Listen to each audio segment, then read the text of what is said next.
The crystal champagne flute shattered against marble, sending shards across Marcus Vanderbilt's $1,000 Italian shoes. In the sudden silence of the private dining room, every eye turned to the waitress who'd just been ordered to crawl.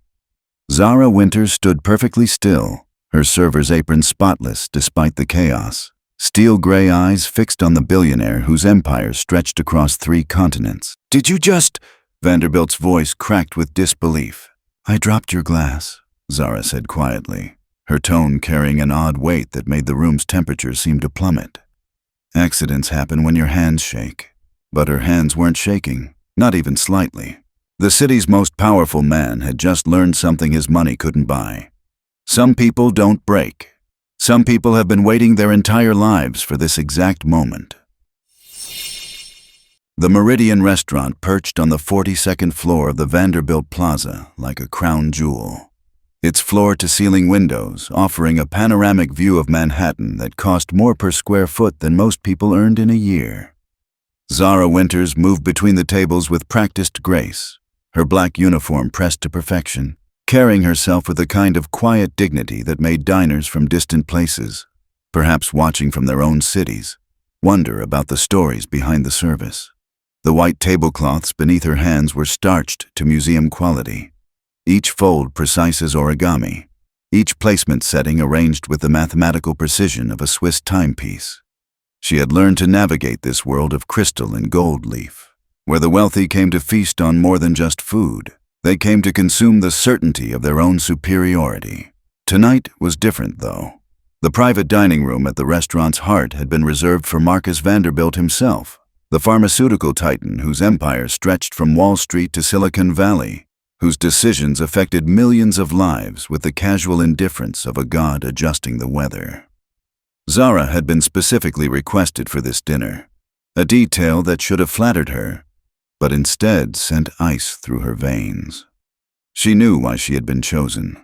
6 months of careful observation had taught her Vanderbilt's patterns, his preferences, his particular cruelties. He liked his servers young, female, and from what he considered humble backgrounds, the better to demonstrate his power over those he deemed beneath him. The dining room's crystal chandelier cast prismatic light across the mahogany table, where 12 of the city's most powerful men sat like a council of war. Zara recognized each face from the business pages. Pharmaceutical executives, insurance moguls, hospital chain owners, all of them complicit in the machinery that ground ordinary people into profit margins. Their conversation flowed around her as if she were furniture, discussing stock prices and regulatory capture with the casual ease of men who had never wondered where their next meal would come from. When she refilled water glasses, their eyes slid past her without acknowledgement. When she cleared plates, they continued their conversations as if the laws of physics had simply removed the debris from their table. But Zara was watching. She had always been watching. Her steel gray eyes, inherited from her Irish grandmother back in Ohio, missed nothing. Not the way Vanderbilt's chief counsel tapped his fingers in Morse code patterns when nervous. Not how the insurance executive's voice dropped to a whisper when discussing claim denial quotas. Not the pharmaceutical VP's habit of scratching his nose when he lied about drug pricing. These details flowed into her mind like water into a reservoir. Each observation cataloged and cross-referenced with months of careful intelligence gathering. Her notepad, ostensibly for taking orders, contained codes and abbreviations that would mean nothing to casual observers but everything to the right people. The irony wasn't lost on her that these men, who controlled the fate of millions, never bothered to truly see the woman serving their wine. They saw only what they expected, a small-town girl from the Midwest, probably working her way through community college, grateful for the opportunity to serve her betters in their tower of glass and steel. They couldn't know that beneath her deferential smile lay the mind of someone who had graduated summa cum laude from Northwestern with a degree in finance, someone who spoke 4 languages and could recite pharmaceutical patent law like poetry. They certainly couldn't know that every smile she offered them was a mask, every "yes, sir," and "right away," a performance honed by months of preparation for this exact moment. As the evening progressed, Vanderbilt's behavior grew more pronounced. He sent back his appetizer twice, claiming the temperature wasn't right. He criticized the wine selection, demanding bottles that weren't on the menu just to watch her scramble. His companions laughed at her accent when she pronounced certain wines, their amusement sharp as broken glass. These were the microaggressions she had been warned about, the subtle demonstrations of power that reminded her of her place in their hierarchy. Each slight was catalogued, not with hurt, but with the cold satisfaction of a prosecutor building a case. Every cruelty was evidence. Every dismissal another nail in the coffin she was constructing around their empire. When Vanderbilt accidentally knocked over his water glass, sending the contents cascading onto her shoes, his smile held the satisfied cruelty of a child pulling wings off flies. "So clumsy of me," he said, loud enough for the table to hear. "I hope your shoes aren't ruined, though I suppose you're used to practical footwear." The laughter that followed was the sound of predators recognizing fresh blood in the water. Zara's hands remained steady as she cleaned the mess, her face a mask of professional composure, even as she memorized every word, every laugh, every face that found humor in her supposed humiliation.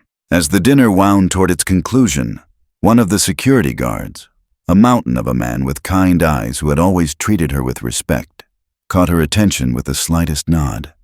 It was a gesture that spoke of recognition, of someone who saw beyond the uniform to the person beneath. In that brief moment of acknowledgement, something passed between them that the dining room's wealthy occupants would never understand. The solidarity of those who served, who watched, who remembered everything while pretending to be invisible. The white tablecloth beneath her hands seemed to glow in the chandelier light, a symbol of the purity she was fighting to restore to a world corrupted by greed and callousness. The evening's crescendo began with wine, a bottle of Chateau Margaux that cost more than most people's monthly salary, poured with the reverence usually reserved for religious ceremonies. Vanderbilt held his glass up to the light, swirling the liquid with theatrical precision while his guests watched with the rapt attention of disciples witnessing a miracle. "Perfect color," he announced, though Zara knew from her months of observation that he couldn't tell a $20 bottle from a $2,000 vintage. His performance was for the benefit of his audience, a demonstration of refined taste that masked the coarseness of his actual character.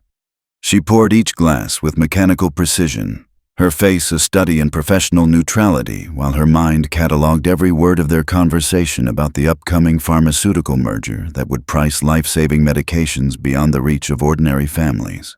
The first accident came when Vanderbilt claimed his glass had a chip, a transparent lie since she had personally inspected every piece of crystal before service.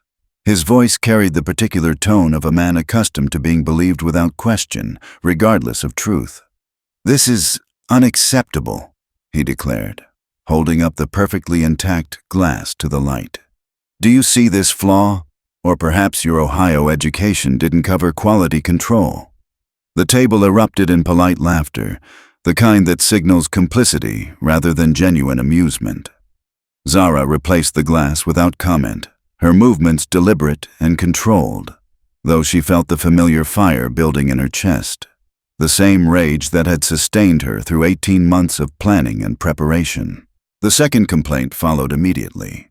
The wine was too warm, then too cold, then contaminated by the ice bucket. Each objection was delivered with increasing volume, designed not just to inconvenience her, but to demonstrate his power over her time, her dignity, her very presence in the room. His guests shifted uncomfortably as the display grew more pronounced, though none dared challenge their host's behavior. They were complicit in their silence, shareholders in the cruelty that funded their lavish lifestyle. Zara felt their discomfort like a physical presence in the room, the collective tension of people watching a public execution while pretending it was entertainment. When Vanderbilt rose from his chair, ostensibly to examine the view from the window, his elbow caught his wine glass with suspicious precision. The deep red liquid arced through the air in slow motion, splattering across the pristine white tablecloth and pooling on the marble floor like spilled blood. The symbolism wasn't lost on Zara. This man had spilled plenty of metaphorical blood in his climb to power, and now he was demanding she literally kneel to clean up his mess. "Oh my," he said with theatrical concern, his voice dripping with false apology. What a terrible accident. I do hope you can manage the cleanup, though I suppose this sort of thing is more challenging for someone from your background. The moment of truth arrived with his next words, delivered with the casual cruelty of someone who had never faced real consequences for his actions. You'll need to get down on your knees to clean this properly, he said, his smile sharp as a blade. The marble shows every spot, and we can't have stains at this level of establishment, unless, of course, you'd prefer to find other employment. The threat hung in the air like poison gas, designed to suffocate her dignity along with her livelihood. His guests watched with the fascination of Romans at the Colosseum, their civilized veneers stripped away to reveal the savagery beneath. Zara looked down at the spilled wine, then up at Vanderbilt's expectant face. In that crystalline moment, 18 months of preparation crystallized into perfect clarity. Her sister's face flashed through her mind, pale and drawn in those final days. Insurance claims denied by companies like the ones represented around this table. The memory of holding her sister's hand as the machines went silent, knowing that greed had killed her as surely as any disease. The months of research, infiltration, evidence gathering, all leading to this moment when she would finally drop her mask and show these men what real power looked like. Her hand moved not toward the cleaning supplies, but toward Vanderbilt's replacement wine glass. Her fingers closed around the crystal stem with deliberate precision, lifting it from the table as if toasting his arrogance. The room held its breath as she raised the glass, her steel-gray eyes never leaving his face. Accidents happen, she said quietly, her voice carrying an edge that made several board members lean back in their chairs, especially when your hands shake. And with that, she released her grip. The crystal exploded against the marble with a sound like breaking promises, sending shards skittering across Vanderbilt's handmade Italian shoes. The silence that followed was absolute, pregnant with the kind of tension that precedes earthquakes. Every eye in the room fixed on her with expressions ranging from shock to admiration to dawning fear. She stood perfectly still in the wreckage, her server's apron spotless despite the chaos, her hands steady as bedrock. This was the moment she had been building toward, the fulcrum on which everything would turn. Vanderbilt's face cycled through confusion, disbelief, and finally white-hot rage. "You're finished," he snarled, his composure cracking like ice in spring. "Not just here, everywhere. I'll make sure you never work in this city again, never work in any city. Do you understand what you've just done?" But Zara was already moving toward the door, her exit as controlled and deliberate as everything else she had done. Behind her, she heard him shouting orders to security, threats about lawsuits and destruction, the impotent rage of a tyrant whose authority had just been challenged for the first time in decades. As she walked through the restaurant's main dining room, her phone buzzed with a text message that only she had been expecting. The words on the screen were simple but loaded with 18 months of meaning. Phase 2 begins now. She slipped the device back into her apron pocket and continued toward the elevator, her reflection in the polished surfaces showing a woman transformed. No longer a server, but a warrior stepping onto the battlefield she had spent 18 months preparing. The Queen's apartment that Zara called home was a study in calculated modesty. One bedroom, kitchenette, a view of a brick wall that caught exactly 43 minutes of direct sunlight each day. The landlord had painted over years of previous tenants' lives with institutional beige, creating the kind of anonymous space that wouldn't merit a second glance from anyone conducting surveillance. But beneath the surface of working-class anonymity lay something far more sophisticated. 3 laptops hidden behind a false panel, encrypted hard drives containing 18 months of intelligence gathering, and a wall covered in photographs and documents that would have looked at home in any federal investigation task force. This was her war room, disguised as the humble quarters of a struggling server trying to make ends meet in an indifferent city. Cole Patterson arrived at exactly 11:30 p.m., his knock a prearranged pattern that identified him as clearly as any password. The Washington Post investigative journalist looked nothing like the stereotype of his profession. No rumpled clothes or 5 o'clock shadow, but rather the carefully groomed appearance of someone who had learned to move through elite circles without attracting unwanted attention. His presence in her apartment marked the beginning of Phase 2, the transition from gathering intelligence to weaponizing it against the empire they had been studying with the patience of natural historians observing a dangerous species. "How did it feel?" he asked, settling into the apartment's single decent chair. "Finally dropping the mask after all these months?" Zara was already at her laptops, fingers flying across keyboards as she accessed encrypted files that contained enough evidence to topple governments, let alone pharmaceutical empires. "Like taking off shoes that never fit," she replied, pulling up financial records that traced the money flow from insurance denial algorithms to executive bonus structures. "He actually thought I was just some small-town girl who got lucky with a job at his restaurant. The arrogance was almost beautiful in its completeness." Her screens filled with data that told the story of systematic murder disguised as business practices, algorithms designed to deny claims for the most expensive treatments, lobbying efforts to suppress generic drug approvals, deliberate price manipulation that put life-saving medications beyond the reach of ordinary families. The photograph she pulled up next stopped Cole's questions mid-sentence. Emma Winters smiled from the computer screen with the radiant health of a 22-year-old who believed the future stretched endlessly ahead of her. She had been diagnosed with lupus during her junior year at Ohio State, a condition that required expensive but manageable treatment, if you could afford it. She was going to be a teacher, Zara said, her voice carrying the kind of controlled grief that could power revolutions. Had already started student teaching at an elementary school in Columbus. The kids loved her because she understood what it felt like to be different, to struggle with something others couldn't see. The insurance denial letters formed a paper trail of institutional cruelty that read like a death sentence delivered in corporate language. Experimental treatment, denied. Extended hospital stay, denied. Specialist consultation, denied. Each rejection came with the signature of executives who lived in penthouses while their decisions condemned patients to suffer in silence. The final denial came from a subsidiary of Vanderbilt's insurance division. Zara continued, her fingers tracing the corporate org chart that connected Emma's death to the man she had served wine just hours ago. An algorithm determined that her life wasn't worth the cost of treatment.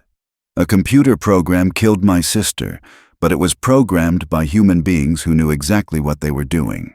Cole spread his own files across her kitchen table, documents that painted a picture of corruption so vast it seemed almost incomprehensible. The pharmaceutical merger he's announcing next week will create the largest drug pricing monopoly in American history, he explained, pointing to market analysis charts that showed projected price increases of 300 to 500% for common medications. Insulin, heart medication, cancer treatments. Everything people need to survive will become luxury goods for the wealthy.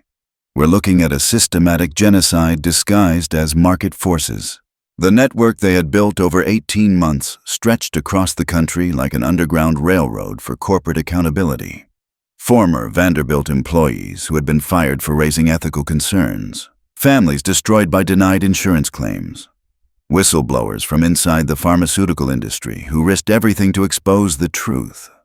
Each member brought unique access to different pieces of the conspiracy, creating an intelligence web that reached into boardrooms, regulatory agencies, and the highest levels of government. Sarah Chen in Detroit has the research and development files showing they've been suppressing cheaper alternatives to their flagship drugs, Zara said, pulling up encrypted communications from their network. Marcus Rodriguez in Denver has the insurance claim algorithms that specifically target certain demographics for denial. Jennifer Walsh in Seattle has recordings of executives laughing about acceptable casualty rates in their patient population. As she outlined their evidence, Zara felt the familiar transformation taking place inside her. The Ohio girl disappearing entirely, replaced by the strategic mind that had graduated at the top of her finance program before disappearing into deep cover for this mission. Northwestern University had taught her to read balance sheets like poetry and spot accounting fraud like a bloodhound, skills that proved invaluable when tracking money through the labyrinthine corporate structures that hid pharmaceutical industry crimes. Every denial, every price increase, every suppressed treatment, it all traces back to a small group of executives who meet quarterly to coordinate their strategies, she explained, bringing up a photograph taken at a private resort in the Hamptons. They call themselves the Wellness Coalition, which would be funny if they weren't responsible for hundreds of thousands of deaths. Cole's questions came rapid fire now. Journalist instincts fully engaged as he began to see the scope of the story they were about to break. The merger announcement next week, that's our trigger event. Zara nodded, pulling up financial projections that showed the devastating impact the consolidation would have on drug prices and patient access. He's planning to announce it at a pharmaceutical industry gala, with all the major players in attendance. Maximum visibility, maximum celebration of their victory over the regulatory system. Her smile carried the cold satisfaction of someone who had been planning this moment for longer than some people had been planning their careers.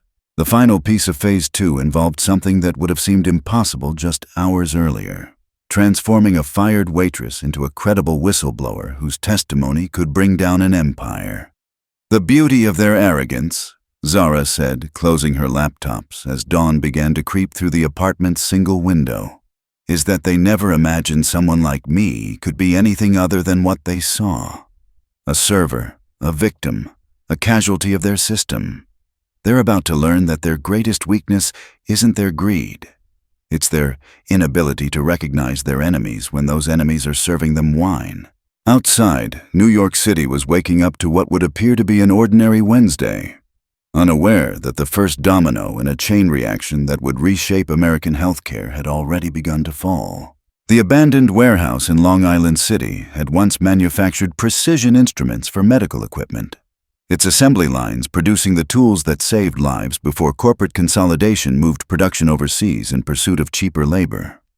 Now it served a different purpose, its cavernous interior hosting a gathering that would have terrified pharmaceutical executives more than any FDA investigation or congressional hearing. 43 people had answered Zara's encrypted summons, representing 2 years of careful recruitment across industries and geographic regions, each one carrying a piece of the evidence that would reshape American healthcare forever. They came from Detroit assembly lines and Denver insurance offices, from Seattle research laboratories and Houston hospital billing departments, united by their first-hand knowledge of how corporate greed had transformed healing into a profit extraction mechanism. Sarah Chen stood at a whiteboard covered in financial flowcharts that traced money through shell companies and offshore accounts like a detective mapping a crime family's operations. The former pharmaceutical researcher had been blacklisted from the industry after refusing to falsify clinical trial data, her scientific integrity costing her career but preserving the evidence that would now serve as their foundation. The Research and Development Division has been sitting on breakthrough treatments for Parkinson's, Alzheimer's, and 3 different types of cancer, she explained, her voice carrying the flat precision of someone who had been forced to watch colleagues choose profit over human life. They're not releasing these treatments because they would compete with existing medications that generate higher profit margins. People are dying from diseases we can cure because curing them would be bad for business. Marcus Rodriguez contributed the algorithmic architecture of systematic discrimination, printouts, and USB drives containing the insurance industry's most closely guarded secrets. The former data analyst had spent 7 years building the artificial intelligence systems that determined which claims got approved and which patients got condemned to suffering or death. The algorithms aren't just about cost control, he said, his fingers tracing decision trees that revealed patterns of institutional murder. They're specifically designed to target certain demographics, the elderly, the poor, minorities, anyone who lacks the resources to appeal denied claims. The system isn't broken. It's working exactly as intended. Jennifer Walsh's contribution was perhaps the most damning. Audio recordings of executive meetings where human lives were discussed with the casual indifference usually reserved for quarterly inventory reports. The former executive assistant had worn a wire to board meetings for 8 months, gathering enough evidence to fill multiple federal indictments. The recordings played through the warehouse's improvised sound system like dispatches from hell. Laughter following discussions of acceptable mortality rates. Champagne toasts celebrating successful lobbying efforts that would deny medications to diabetic children. Casual conversations about which patient populations could be sacrificed to maintain profit margins. As Zara outlined their coordinated strategy, she felt the transformation that had been building for months finally complete itself. Gone was any trace of the deferential server who had cleaned up spilled wine just 24 hours earlier. In her place stood someone who moved through financial complexities like a conductor leading a symphony, someone whose Northwestern education had been weaponized into a precision instrument for corporate destruction. Phase 3 begins with Vanderbilt's merger announcement at the Pharmaceutical Excellence Gala next Friday, she explained, pointing to architectural blueprints of the Manhattan Convention Center, where the industry would celebrate its latest victory over regulatory oversight. Every major player will be there, every decision-maker who has blood on their hands from the policies we're about to expose. The security analysis she had commissioned revealed vulnerabilities in the convention center's systems that would make any intelligence agency proud. They've installed new digital infrastructure for the gala, including live streaming capabilities for their announcement, she continued, highlighting network access points and security camera blind spots with the expertise of someone who had clearly studied more than restaurant service during her infiltration months. We'll have 17 different ways to access their systems, record their conversations, and broadcast their crimes to the world in real time. They're going to condemn themselves with their own words. Cole Patterson had been documenting everything with the focused intensity of a war correspondent, preparing for the story of his career. The Washington Post had already allocated front-page space for what their editors believed would be a routine pharmaceutical industry investigation, unaware they were about to publish the corporate crime story of the decade.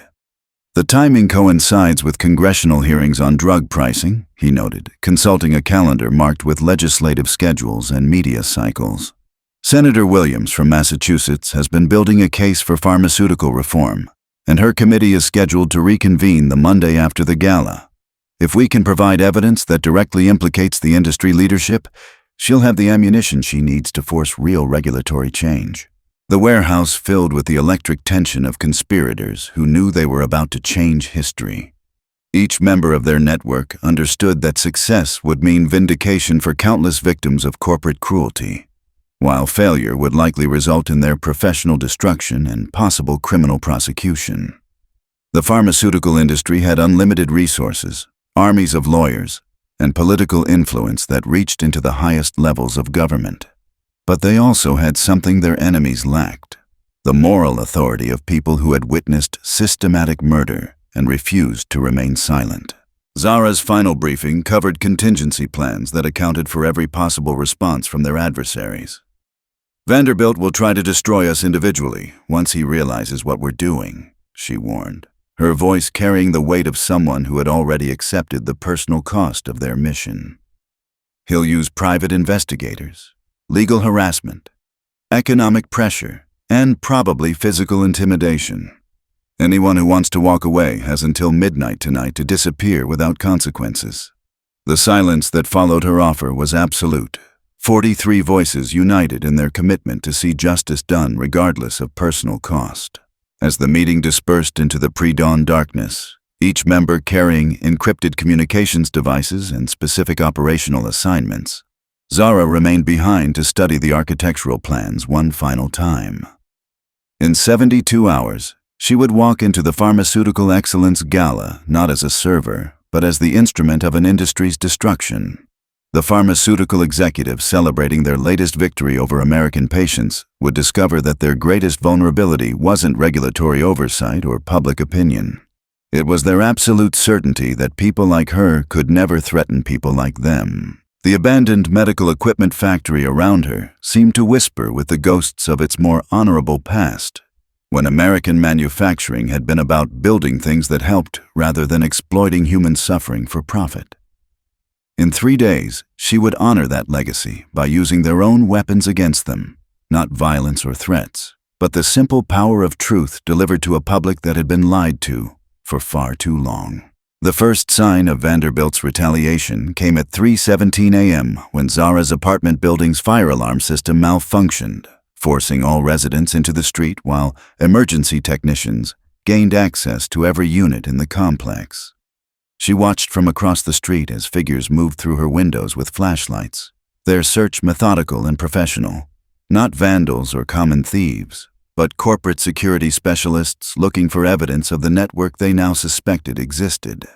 Her war room had been carefully designed for exactly this scenario, false panels that would fool casual inspection, encrypted drives that appeared to be nothing more than backup files for restaurant scheduling software, and documents hidden in places that would require demolishing walls to discover.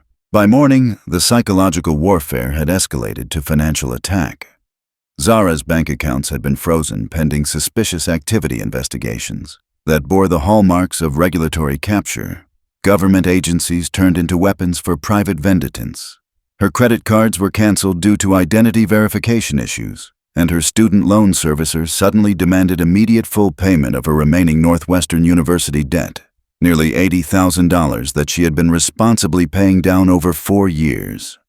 The message was clear: submit or watch your entire financial life disappear into the machinery of corporate retribution. The harassment extended beyond financial pressure into the realm of personal terror.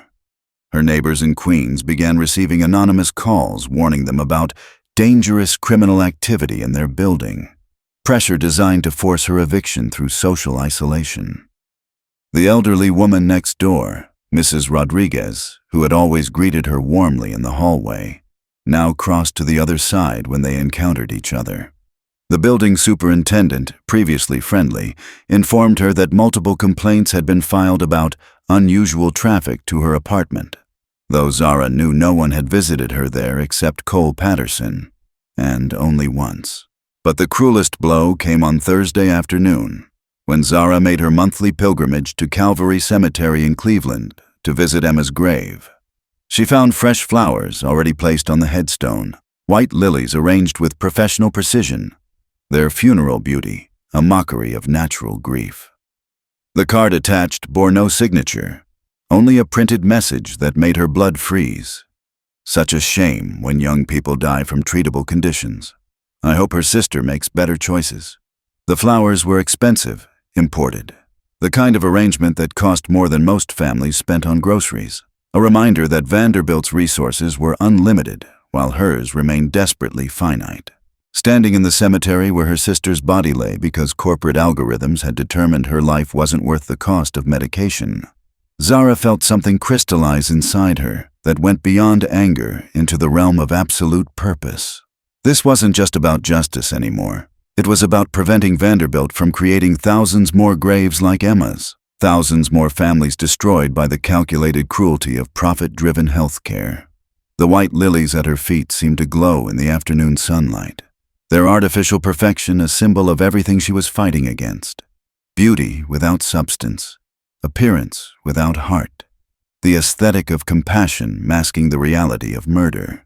Her phone buzzed with messages from network members across the country, each one reporting similar pressure. Sarah Chen in Detroit had been visited by IRS auditors demanding immediate review of 7 years of tax returns. Marcus Rodriguez in Denver found his apartment lease terminated due to lease violations he had never committed. Jennifer Walsh in Seattle discovered that her unemployment benefits had been suspended pending investigation of false statements on her initial application. The pharmaceutical industry was demonstrating the full scope of its power, the ability to reach into every aspect of their enemies' lives and systematically dismantle their existence. But Vanderbilt's investigation had also revealed information that changed everything. Corporate security reports, intercepted by their own intelligence network, revealed that he now knew her real identity: Zara Winters, daughter of Dr. Robert Winters, former research partner in Vanderbilt's early pharmaceutical ventures, before a bitter falling out over ethical concerns had ended their collaboration.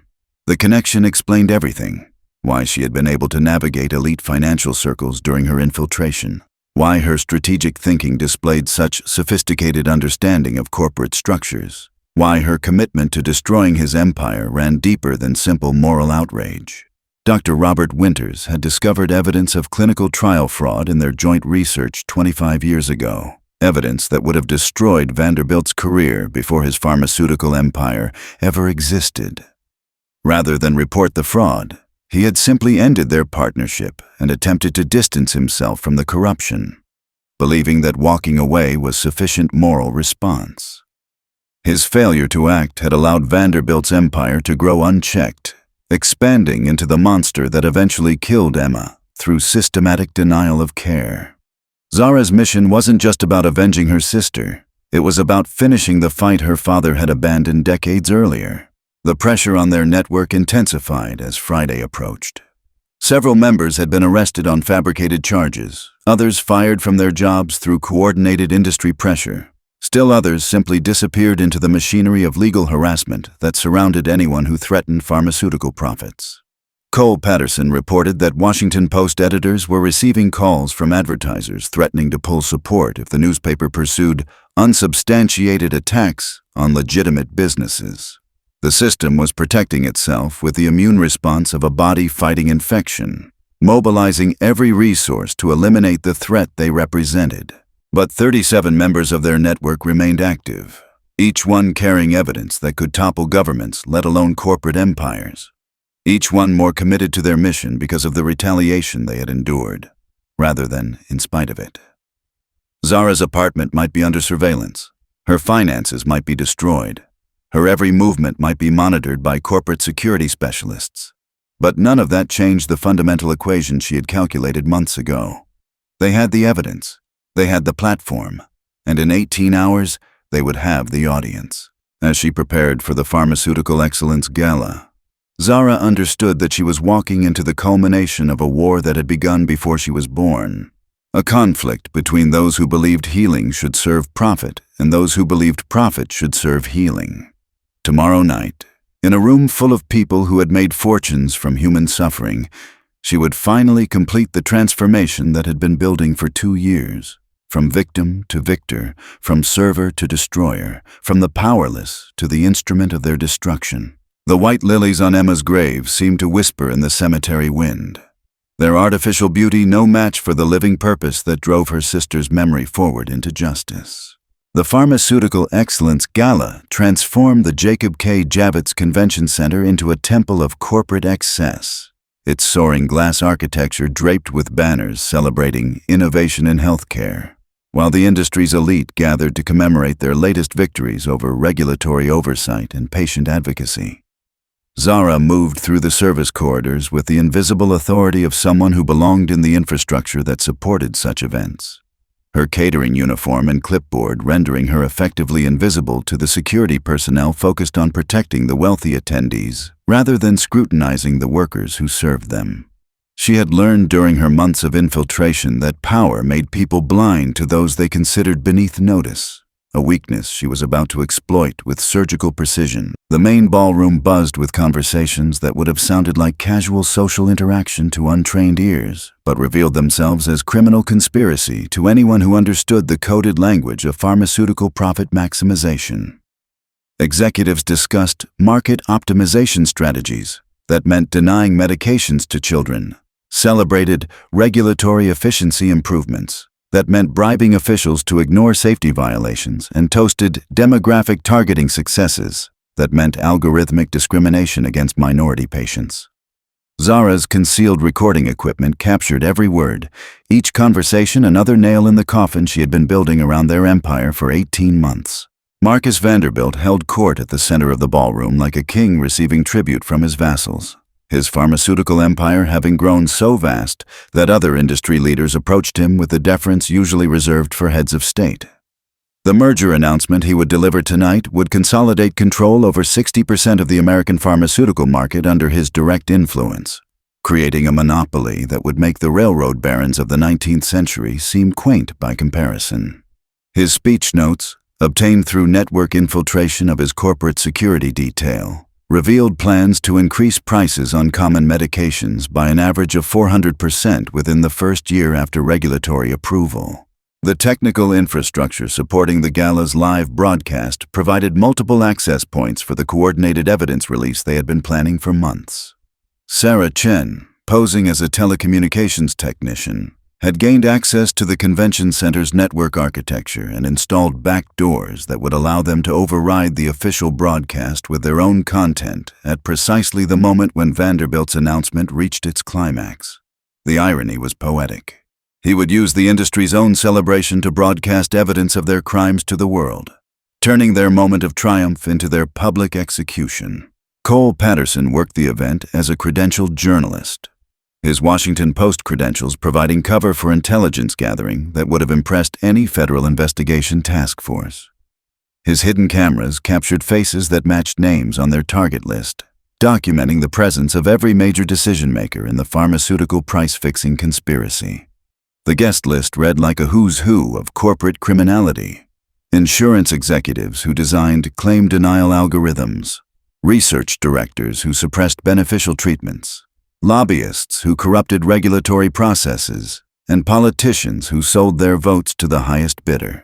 As the evening progressed toward the merger announcement, Zara felt the familiar transformation taking place inside her consciousness, the final shedding of any pretense that she was anything other than an instrument of justice seeking the destruction of an empire built on human suffering. Her months of serving these people, of accepting their condescension and microaggressions, of watching them laugh about the deaths their policies caused, had forged her into something harder than steel and more focused than a laser beam. Tonight would be the culmination of 2 years of preparation, the moment when every sacrifice and every risk would either pay off in spectacular fashion or result in their complete annihilation. The security breach came at exactly 9:47 p.m., just as Vanderbilt was taking the stage for his merger announcement. Zara's access to the service corridors allowed her to reach the convention center's central server room, where the combination of her technical training and network-provided access codes opened every system that controlled the building's information infrastructure. The pharmaceutical industry's celebration was about to become their confession booth, broadcast live to news outlets, regulatory agencies, and congressional committees that had been primed by Cole's reporting to understand the significance of what they were about to witness. But corporate security had been tracking their movements with greater sophistication than any of them had anticipated. As Zara uploaded the evidence files that would expose decades of pharmaceutical industry crimes, armed guards surrounded the server room with military precision, their equipment and training suggesting resources that went far beyond typical corporate protection services. The realization hit her like ice water. Vanderbilt had been expecting this, had been prepared for exactly this scenario, and had transformed his gala into a trap designed to capture and destroy their entire network in one coordinated strike. The next few minutes unfolded with the kinetic chaos of an action movie, as Zara found herself running through the convention center's maze-like infrastructure while corporate security teams coordinated their pursuit through radio communications that revealed the full scope of Vanderbilt's preparation. He had anticipated their infiltration, had allowed them to believe they were succeeding while actually hurting them toward this moment of complete vulnerability. The evidence upload was only 60% complete when the security breach was detected, leaving crucial files undelivered and their network exposed to systematic destruction. Her escape through the convention center's utility systems required every bit of physical fitness and spatial intelligence she had developed during her months of preparation. The service tunnels and maintenance corridors became a three-dimensional chess game where one wrong turn would mean capture and the end of everything they had worked toward. Behind her, she could hear the coordinated search expanding through the building like ripples in a pond. Security teams with unlimited resources hunting for the woman who dared to threaten their empire's foundation. The partial evidence upload had triggered chaos in the main ballroom as news outlets began broadcasting fragments of the pharmaceutical conspiracy in real time, interrupting Vanderbilt's merger announcement with audio recordings of executives laughing about patient deaths and financial documents showing the true cost of their price-fixing schemes. But without the complete evidence package, the industry would have time to craft counter-narratives, suppress witnesses, and deploy their legal and political resources to minimize the damage. As Zara emerged from the convention center into the pre-dawn darkness of Manhattan, she realized that their carefully planned operation had succeeded only partially, enough to wound the pharmaceutical empire, but not enough to destroy it, enough to expose some of their crimes, but not enough to prevent the merger that would consolidate their power beyond any future challenge. The war they had been fighting was entering a new phase, one where their enemies now knew exactly who they were and would stop at nothing to eliminate the threat they represented.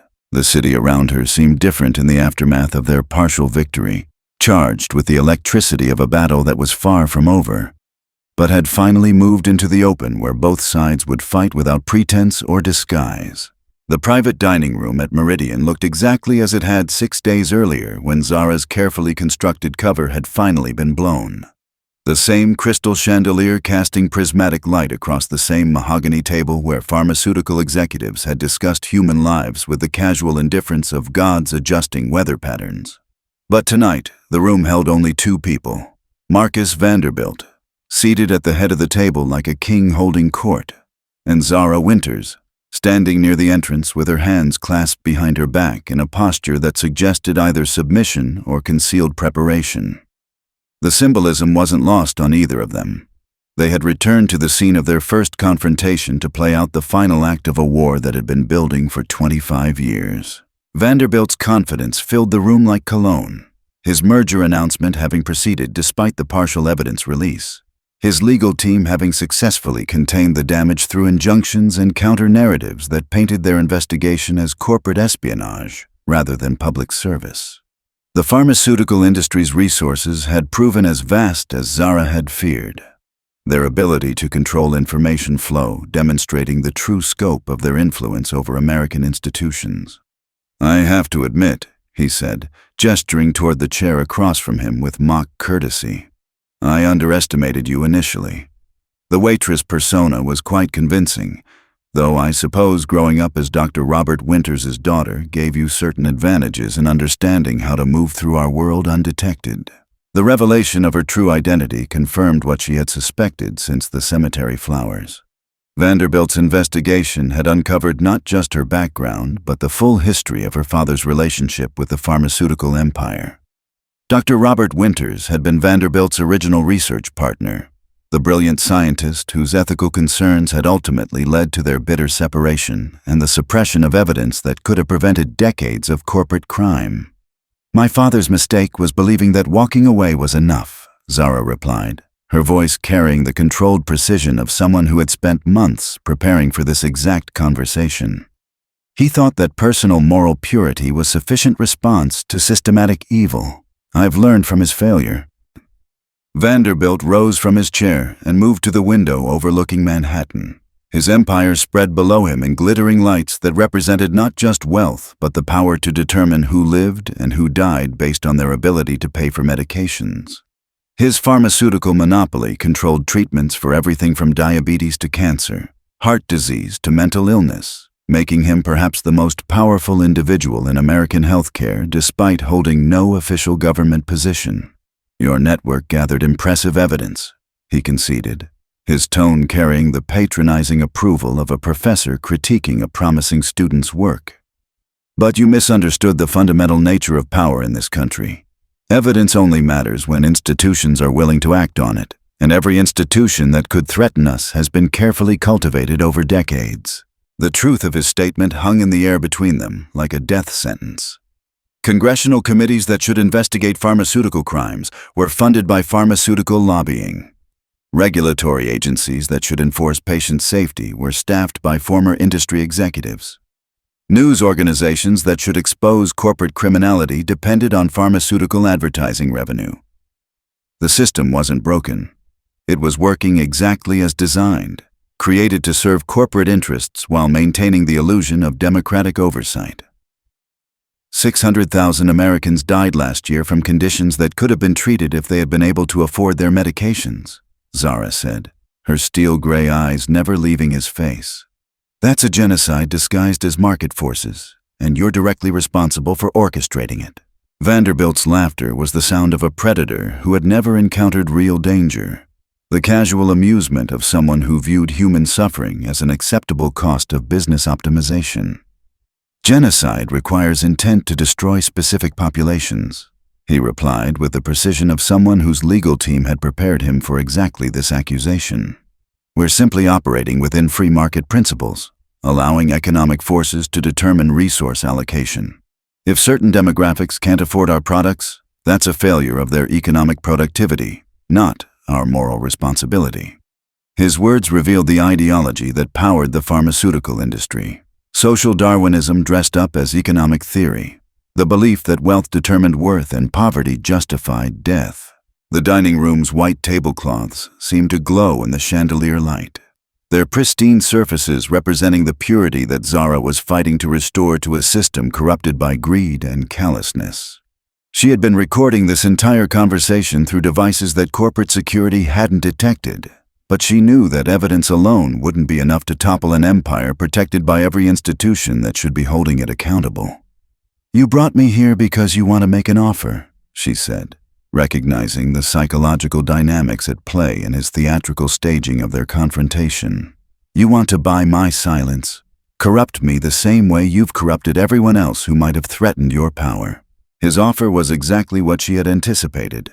A position in his corporate structure that would pay more in a single year than most families earned in a lifetime. Stock options that would make her wealthy beyond imagination. And most importantly, the resources to establish a foundation in her sister's name that would provide medications to deserving patients while maintaining the overall profit structure that funded the empire. It was corruption dressed as philanthropy. Complicity disguised as compassion, the same approach that had neutralized every potential threat to pharmaceutical industry profits over the past 3 decades. "Think about what you could accomplish from inside the system," he urged, his voice carrying the seductive reasoning of the devil offering kingdoms in exchange for a single act of worship. But Zara's response transformed the entire dynamic of their confrontation in a way that Vanderbilt hadn't anticipated despite his careful preparation. "I already am inside the system," she said, pulling out her phone to show him the live streaming interface that had been broadcasting their entire conversation to news outlets, congressional committees, and regulatory agencies simultaneously. "Every word you've said tonight is being heard by people who can't be bought, corrupted, or intimidated the way your usual opponents can be. You've just confessed to genocide on live television, and this time there won't be any containing the damage." The blood drained from Vanderbilt's face as he realized the scope of the trap she had constructed around him. The way she had used his own arrogance and need for psychological dominance to extract admissions that no legal team could explain away, or public relations firm could spin. His empire's greatest strength, the absolute confidence that came from unlimited power, had become its fatal weakness when facing an opponent who was willing to sacrifice everything for justice. The pharmaceutical industry that had seemed invulnerable just minutes earlier was about to learn that some enemies couldn't be bought, threatened, or destroyed through conventional means. Outside the dining room windows, Manhattan glittered with the lights of 8 million people who would wake up tomorrow to discover that the most powerful pharmaceutical executive in America had been caught admitting that he viewed their deaths as acceptable business expenses. The congressional hearing room at 9 a.m. on Monday morning looked nothing like the genteel pharmaceutical industry galas, where Marcus Vanderbilt had once held court as an unofficial king of American healthcare. The harsh fluorescent lighting flattened everything into unforgiving clarity, while C-SPAN cameras captured every detail for a public that had spent the weekend watching leaked recordings of pharmaceutical executives discussing patient deaths with the casual indifference of accountants reviewing inventory reports.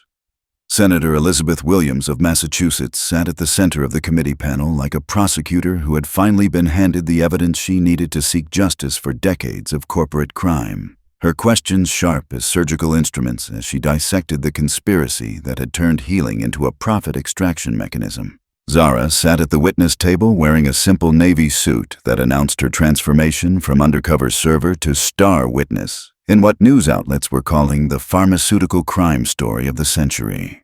Behind her, the gallery buzzed with families who had lost loved ones to medication rationing, patients who had been forced to choose between insulin and rent, healthcare workers who had watched the system they served become corrupted beyond recognition. Their presence reminded everyone in the room that this wasn't just about corporate accountability or regulatory reform. It was about the fundamental question of whether American healthcare would serve healing or profit, patients or shareholders, human dignity or market optimization. The evidence she presented painted a picture of systematic murder disguised as business practices that shocked even senators who had spent their careers investigating corporate crime. Audio recordings of executives calculating acceptable mortality rates for different patient demographics. Financial documents showing how insurance claim denial algorithms were specifically designed to target the most vulnerable populations. Research files revealing treatments for Parkinson's, Alzheimer's, and multiple types of cancer that had been suppressed because curing diseases would reduce long-term pharmaceutical profits. Internal communications where industry leaders discussed lobbying strategies to prevent generic drug approvals that would save lives by reducing costs. Marcus Vanderbilt's empire began collapsing before the first day of hearings had concluded. Federal prosecutors announcing a criminal investigation that would eventually result in the largest pharmaceutical industry prosecution in American history. Stock prices plummeted as investors realized that the companies they had funded were essentially organized crime syndicates with corporate charters, their profit margins built on the systematic exploitation of human suffering. The merger that was supposed to consolidate 60% of the pharmaceutical market under Vanderbilt's control was blocked by emergency judicial injunction. Its approval process revealed to have been corrupted by bribes and regulatory capture that reached into the highest levels of government. By Wednesday, the pharmaceutical industry's political protection had evaporated like morning fog under congressional scrutiny that finally had both the evidence and the public attention necessary to force real change.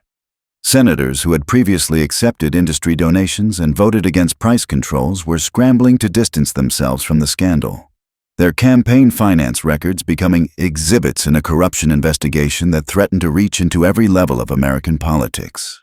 The systematic bribery that had protected pharmaceutical profits for decades was being exposed in real time, broadcast live to a public that was finally seeing the true cost of their healthcare system's priorities. The personal cost of victory was something Zara felt most acutely during the quiet moments between media interviews and congressional testimony, when the adrenaline of battle faded enough to let her process what she had sacrificed for justice. Her normal life, if the undercover infiltration of a pharmaceutical empire could be called normal, was over forever. Her identity as an ordinary person from Ohio, replaced by the public role of someone who had challenged the most powerful industry in America and won. The apartment in Queens, the anonymous routine of someone who could blend into any crowd, the possibility of a quiet life away from cameras and congressional hearings, all sacrificed on the altar of holding criminals accountable for their crimes. But the justice that emerged from those sacrifices was more comprehensive than anything she had dared hope for during the darkest moments of her infiltration. The Pharmaceutical Accountability Act passed Congress with bipartisan support that would have seemed impossible just months earlier, creating oversight mechanisms that would prevent the kind of systematic exploitation that had killed Emma and hundreds of thousands like her. Generic drug approval processes were streamlined to break up the monopolies that had kept life-saving medications artificially expensive. Insurance algorithms were required to be transparent and subject to appeal by independent medical professionals rather than corporate accountants. The foundation established in Emma's name became a model for how pharmaceutical research could serve patients rather than profit margins. Its funding coming from the criminal penalties assessed against Vanderbilt's empire, rather than the charitable giving that had previously allowed pharmaceutical executives to buy moral cover for their crimes.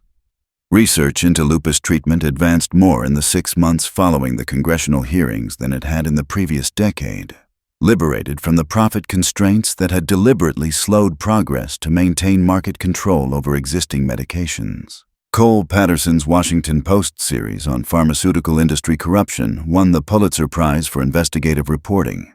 But more importantly, it inspired a new generation of journalists to follow the money trail connecting corporate power to human suffering across every sector of American business.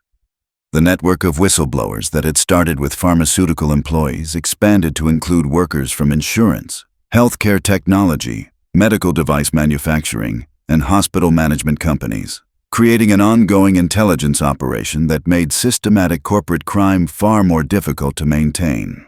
On the first anniversary of her confrontation with Vanderbilt at the Meridian restaurant, Zara returned to visit Emma's grave in Cleveland, this time carrying flowers that she had chosen herself, simple wildflowers that grew in Ohio fields, beautiful without artifice or corporate manipulation.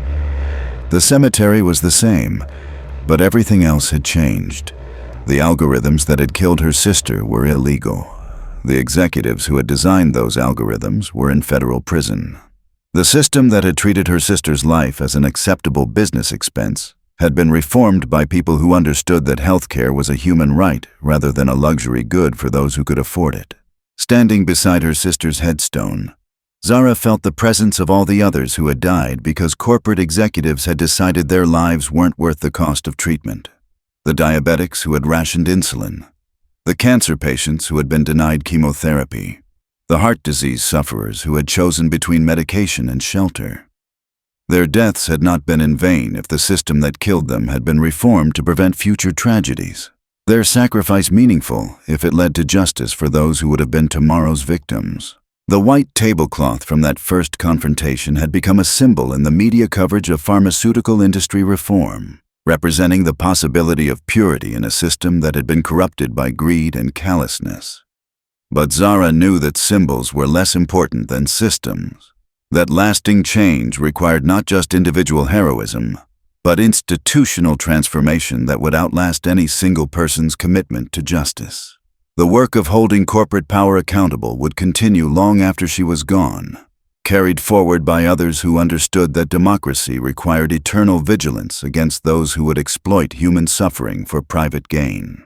As she walked away from Emma's grave for what might be the last time, Zara carried with her the knowledge that her sister's death had meaning beyond grief, purpose beyond loss, legacy beyond memory.